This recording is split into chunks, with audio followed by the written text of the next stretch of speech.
What's up guys, Houndish here, and today we have an info loaded this week at Bungie on the approach to Witch Queen. Of course, earlier in the week, news broke about a change to gunsmith materials, which will make them redundant, and today Bungie give us a little bit more info on what that means for the game after the 22nd of February. So we'll touch on that, as well as a preview for level requirements and a launch date for the Witch Queen raid. Of course, that's super helpful, plus there are changes to blue drops coming, and we got an update to the game today with some important fixes, which we'll round up in the video. So if you guys are new to the channel, be sure to get subscribed so I can keep you posted with more Destiny content, and now let's get into it. And starting out today, we get another little teaser clip for Witch Queen, this time with a few words from the Ghost, so let's check it out. The Hive shouldn't be able to use the light against us. They shouldn't be able to use it at all.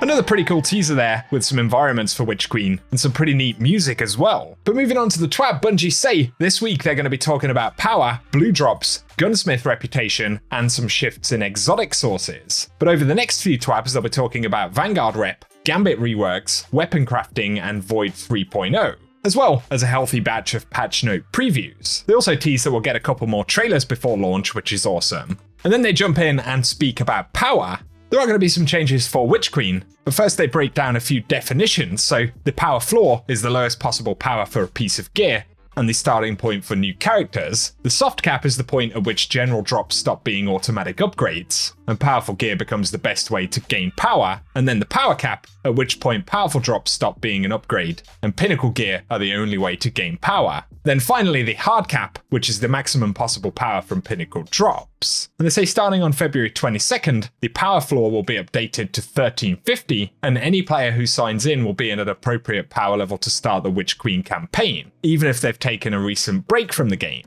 Through general gameplay, players can reach the soft cap of 1500 by earning general gear through activity completions, chests, and more. This will include rare and legendary drops, but once reaching the soft cap, players will need to earn powerful drops from vendor challenges and other objectives in the game, and once reaching the power cap of 1550, the only upgrades that players will be able to find are from endgame activities that offer pinnacle rewards. So the final stretch to the hard cap of 1560 will be through raids, trials, Iron Banner, and other endgame PvE sources. So the maximum cap will be 1560, and they say there'll be adjustments to pinnacle and powerful sources, as these will shift yearly to focus on newer seasonal content and fresh Destiny 2 expansion content. And so it's a decent power jump right there for Witch Queen, but give us your thoughts below. And next, Bungie speak about changes to rare drops. And beginning in Witch Queen, blue rewards will stop dropping from playlist activities including Crucible, Strikes, and Gambit, once players have reached the soft cap. And players above the soft cap, which is 1500 power in Witch Queen, will instead see a slightly increased chance of receiving legendary rewards from the activities, or a small amount of legendary shards. Blue weapons and armor will continue to drop from enemies and chests while playing Destiny 2, but we hope this will reduce the need for players to manage their inventories and reduce the frequency of visits to the postmaster when running those playlist activities.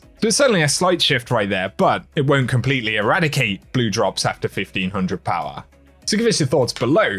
Next though, they speak about gunsmith reputation, and they say Banshee is getting a new reputation system that matches the other vendors in the tower, such as Zavala and Shaxx. This means we're removing some of the items that were previously associated with gunsmith reputation, namely gunsmith materials and weapon telemetries. Players will now earn reputation rank progress with Banshee when dismantling legendary and exotic weapons and armor, or by completing gunsmith bounties. And so players will want to spend gunsmith materials and telemetries at Banshee before February 22nd, and any materials not spent will be removed from inventories. Also interesting that Banshee is going to get that kind of vendor treatment, and will instead have a ranking system and presumably certain rank rewards associated with them. But then for mods and mod components, they say mod components will be removed from the game, and starting in Witch Queen, weapon and armor mods sold by Banshee and Ada will no longer require mod components to purchase, and will instead cost 10,000 glimmer each. But also as a part of the update, they're increasing the number of mods available on each vendor at a single time from 2 to 4. And they say it should also be noted that ghost mods that generate weapon telemetries will be removed, as they no longer serve a purpose, so Arc Analyzer, Solar, and Void Analyzer, as well as Omni Telemetry and Banshee Special. And then they point out that Raoul is taking over, and they say Raoul will be inheriting Spider's material exchange duties in Witch Queen, and exchange rates should match what you know from Spider for now. But these services are being shifted to the tower as the Tangled Shore will soon be off limits to Guardians. In addition, the Cryptarch will also be picking up some of the wares that Banshee and Ada once offered, specifically the sale of enhancement prisms and ascendant shards. As noted above, this makes more space for mods to be available for purchase during a given week, and Raoul will offer these materials at the same price as Banshee and Ada once sold. And they say as a final note before they speak about exotics, the Cryptarch will also be able to decrypt umbral engrams, so players will not have to hop between Helm and the tower to decrypt all of their engrams in the inventory, and focusing for individual seasonal weapons and armor will live on seasonal vendors in the Helm, and moving forward, if you want to focus on a specific weapon from a given season, you'll still need to head to the Helm for decryption. So a few interesting changes to umbral engrams right there, and of course we know that the recaster is being moved in the Helm. So a few positive adjustments right there and a few shifts. Give us any thoughts you have, but next they speak about acquiring exotics, and they point out that Harbinger and Presage will no longer be accessible, but they want to preserve the ability for players to obtain random rolls of the weapons. So instead of adding them to the Monument of Lost Lights, these two weapons will now show up as part of Xur's inventory each weekend. And every week Xur will offer a unique roll for both Hawkmoon and Deadman's Tale, and they'll be purchasable to all players that own Beyond Light. For 1 Ascendant Shard, 1 Exotic Cipher, 125,000 Glimmer, and 200 Legendary Shards. So gonna be pretty expensive right there. And they say for Hawkmoon, Deadman's Tale, and Aegis Scepter, their catalysts will be moved to the playlist activities Strikes, Crucible, and Gambit completions. They say they've also added the ability for 3 catalysts that have been absent from Destiny 2 to drop from those playlists as well. And the full list will be Hawkmoon, Deadman's Tale, Aegis Scepter, Outbreak Perfected, Whisper of the Worm, and the 4th Horseman. And they point out that some of the requirements for those catalyst upgrades have been updated. Now though, let's speak about the Witch Queen raid. They say while there's still time before the world's first race begins, they want to give us details about when it drops. So the raid will launch on the 5th of March at 10 AM Pacific, which is 1800 UTC. And so it will be a Saturday raid launch that gives us just over a week and a half to get ready after the launch of Witch Queen. And Bungie say they will have additional details on contest mode, Bungie rewards, and other need-to-know information closer to the date. Very much looking forward to seeing what that raid will be like. And finally, they say a quick bit of clarification, and it was discovered that they had a slight error published to the Bungie website. And on the subject of Iron Banner bounties, they say they will not be removed at the end of the season. Bounties acquired and completed at any point during this season will be retained after the Witch Queen releases. They point out that rewards from these bounties won't give any additional power, but the bounties will be removed at the end of Season 16, as Saladin will be taking his turn in the rollout of vendor reworks. So for Season 17 and beyond, Lord Saladin's going to be updated. And the final note they say is that there will be a final Iron Banner for Season of the Lost on the final week before Witch Queen. But they point out seasonal bounties related to Season of the Hunt, Chosen, Splicer, and Lost will be removed at the end of the season, as well as those linked to the Tangled Shore. But some daily bounties from general activities or destinations may be removed depending on objective or reward balancing. And they confirm that Drifter will be getting changes, and they'll be tinkering with that in Season 16, but that will affect some of the bounties, so